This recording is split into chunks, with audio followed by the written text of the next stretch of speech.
In this video, I'm going to go over why most freelancers are broke and, more importantly, how you can fix it. My name is Michael. I built multiple six-figure businesses, and now I help other people do the same. Now, the truth is, most freelancers aren't broke because they're lazy. I would argue that most of the freelancers I speak with are actually working some pretty long hours in the trenches. The truth is, they're just working with some trash clients and they're working on some difficult projects. Unfortunately, this leaves most of them pretty burnt out. And the sad part is, it's all because they have a bad business model. It's not because these people aren't working hard or they aren't talented at whatever it is they're doing. It's simply because they don't know the right way to package and sell their service. And more importantly, not only are they getting all of these things wrong, but they're often working with absolutely zero leverage. So they're the only person in their business. They don't have any employees. They don't have any systems. And because of this, it makes it very, very difficult to scale. You're essentially just a solopreneur rather than an actual business owner. The good news is there is a new model that can help you get out of this trap.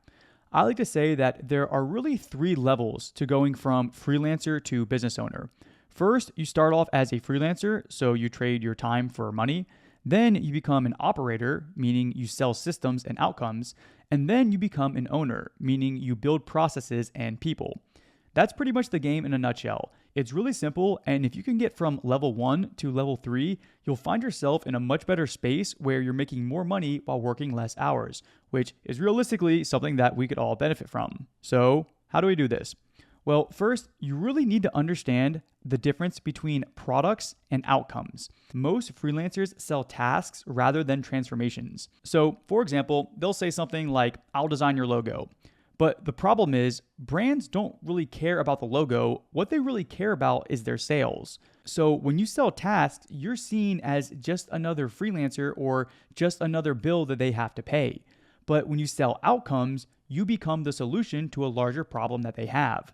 So for this logo example, rather than saying, "I'll do your logo design," which is something that maybe costs $300 at most, you could reframe it to say, "I'll give you a brand launch package for $3,000. It's the same skill, but with different framing, and you're able to make 10 times the income. The real difference between products and outcomes is that you're not selling deliverables, you're selling results. So if you focus purely on the results, it's much easier for someone to understand the value. When I was marketing, people didn't care if I spent 10 hours setting up new ad campaigns. All they cared is whether or not I actually got them the leads and whether or not the leads were good. Really, to sum this all up, results are what is going to make you money. So stop selling deliverables and start selling results. You also need to learn how to price your packages the right way. So what I always see time and time again is that freelancers love doing hourly billing. But in all of my years of experience, I've always found that you end up making more money with less headache when you just do custom pricing instead. Most freelancers set prices based on their emotions rather than actual math. And a lot of it really just comes down to having limiting beliefs. People think that just because they wouldn't pay thousands of dollars for a service, that means that other people also wouldn't pay it. But I promise you, as someone who's done this for years, you'd be surprised about how much you can charge for a service that you didn't think was that expensive. This is why I always recommend to fix the most expensive problems possible. If you were to charge $500, okay, that's bad, but it says 500. If you were to charge $500 and it cost you, let's say it cost you 200, I need to get a trackpad. I'm using my mouse. Then that means you're only making $300 profit. Okay, this is really bad, but you get the point. Now, you might say, okay, $300 profit, not that bad, but let's say it took you 10 hours. Well, then you only make $30 an hour, and you're not going to get rich making $30 an hour. What you need to realize is it's better to price based off of value rather than the actual cost. So think about what your service is doing and how much it's actually worth to the business. So if I'm able to create a video that they use for a new ad campaign, and that ad campaign makes them an additional $50,000, well, I would argue that the video is pretty valuable because without it, then they wouldn't have made that $50,000. Now, is it worth 50 grand? Probably not, but it's definitely worth more than a few $100s. The question you need to ask is, what is this worth to the client if it were to work out? And can I make them 10 times what they pay me? If you can, then your price is a bargain. And if you can't, then you just need to fix your offer or your positioning. Not only that, but you also need to find ways to add multiple forms of revenue to your business. And when I say this, I don't mean go out and buy a bunch of dividend stocks. What I mean by multiple forms of revenue is finding ways to upsell clients or offer other services down the line to help increase the LTV of each client that you get. LTV meaning lifetime value. So, for example, every client you get is going to average out to be worth a certain amount of money to your business. If you can sell them once, you've already done half of the battle. So the goal here is to find other ways to increase that number once you already have them in the door. The hardest part about sales is getting the sales in the first place, but once you get the sale, it's much easier for you to sell them again, especially if you were able to deliver on the first time. This can be a bit tricky depending on what your service and your business is, but if you're only selling clients on a service one time and then just moving on, you're definitely leaving a lot of money on the table. Now, this ties into the next point, which is getting more sales. I wrote down here, freelancers don't have an income problem, they have a sales problem. So what I've seen over the years is most freelancers just wait for clients to decide on whether or not they want to buy instead of going out and actually closing them on the deal themselves. It's important to understand that sales isn't about pushing, it's about leading. And it doesn't have to be some sketchy thing either.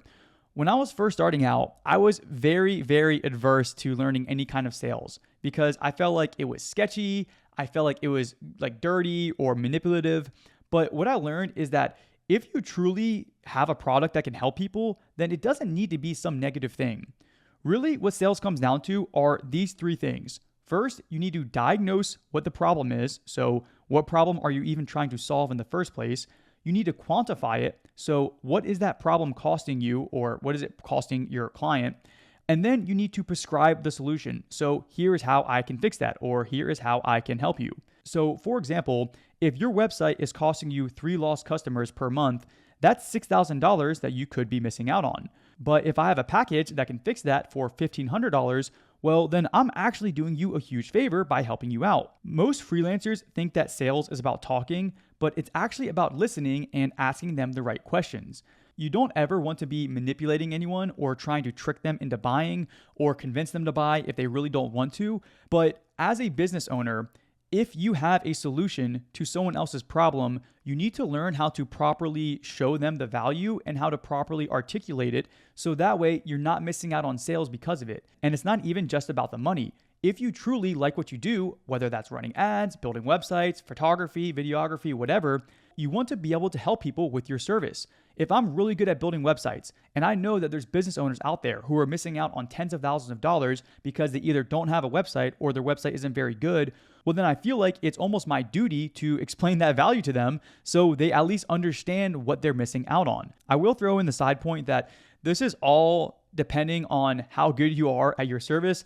Obviously, if you aren't very good and you're telling people you are, or you trick someone into buying, well, then sales is pretty sketchy and you probably shouldn't do that. But this is assuming that you actually know what you're doing and you actually can deliver, then you should learn how to explain that to people. This is something that is going to be very tough for people, and realistically, there's no way around it. You can watch a ton of training, you can read a bunch of books, but the only way to actually get better is simply by putting in the reps. But I promise you, this is one of the easiest ways to make more money with your business. That being said, the next thing you need to focus on is cracking your lead gen and your niche. So regardless of how good you are at your service and regardless of how good you are at sales, you can't get sales if no one knows who you are. And you can't attract anyone if you don't know who your offer is for. What you need to be doing is going where people are already spending money and solving urgent problems that already have proof of spend. This means you're finding a specific problem that people already know that they have and also finding a very specific niche. So for example, you could say, I'm helping real estate agents get more listings, or I'm helping coaches fill their calendars. Getting specific gives you clarity on who you're actually looking for, and it also gives you more authority when you actually find them. Now, when it comes to lead gen, it can be very expensive if you're running ads, but there are cheaper ways to do it. So there's 3 different things you can do here. You can work on inbound, so posting valuable content that just talks about the different pain points or problems that your niche might have. You can do that totally for free. You can do outbound, which is really just, cold DMing, cold emailing. Find 20 to 30 people per day who fit the person that you're looking for. And then you can also nurture people. So build out an email list or group so you become known in the audience. Personally, I'm a big fan of paid outreach simply because it's, short, sweet, to the point. It's exactly what you're looking for. You can just dial it in. But I understand that not everyone has money for ads. So if you're trying to save money, these are 3 different things that you can definitely do that will help you get to a point where you do have a budget for advertising. Also, ideally, if you have the right offer built out, you should be able to run ads in a way that actually prints you more money faster. So it doesn't need to be this money suck that a lot of people assume that it is. Now, moving on, the next thing you need to know is how to outsource and add systems. What I like to always say is freelancing is not freedom. Trust me, I did it for several years. The trap is you start freelancing so you can have freedom, and then you end up working way more than when you actually had someone else as a boss. What I hear from almost everyone that I work with is no one can do it as well as me. That's pretty much something that every business owner says, myself included. But the truth is, not only can somebody do it as good as you, but they can probably do it even better and even cheaper simply because that is what they're good at. Outsourcing and building systems seems like this big complicated thing, but realistically, it can be summed up in 3 simple steps. First, record yourself doing the task, then document the steps, and then you delegate it. Yes, depending on whatever service or business you have, this can be a bit more complicated, but realistically, these 3 things cover most of it. The only way to actually grow is by removing yourself from doing the task instead of adding more tasks for you to do. What I've realized is that most freelancers stay broke because they never actually learn business. They learn the skill that they're good at, and they might be very good at whatever service it is they offer, but they never learn the business on the back end that actually allows them to scale and make the money that they want to make. If this is something that you're struggling with, feel free to click the link below and I'm happy to help. If not, keep watching these videos and I'll see you in the next one.